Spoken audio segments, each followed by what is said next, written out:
భూమి పట్టా కోసం లంచం తీసుకుంటూ పట్టుబడ్డాడు తాండూరు ఆర్డీఓలో పనిచేస్తున్న AO Danayya, senior assistant Manikrao.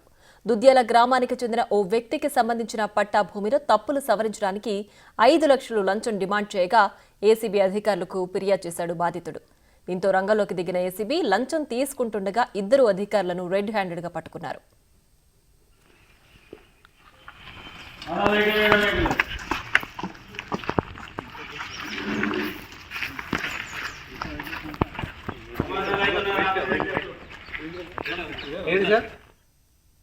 గత రాత్రి నుంచి ఇవాళ ఉదయం వరకు ఆర్డీఓ ఆఫీస్తో పాటు అధికారుల ఇళ్లలో తనిఖీలు నిర్వహించారు ఏసీబీ అధికారులు. అనంతరం కేసు నమోదు చేసిన ఏసీబీ అధికారులు ఏఓ దానయ్య, సీనియర్ అసిస్టెంట్ మాణిక్రావును అదుపులోకి తీసుకున్నారు.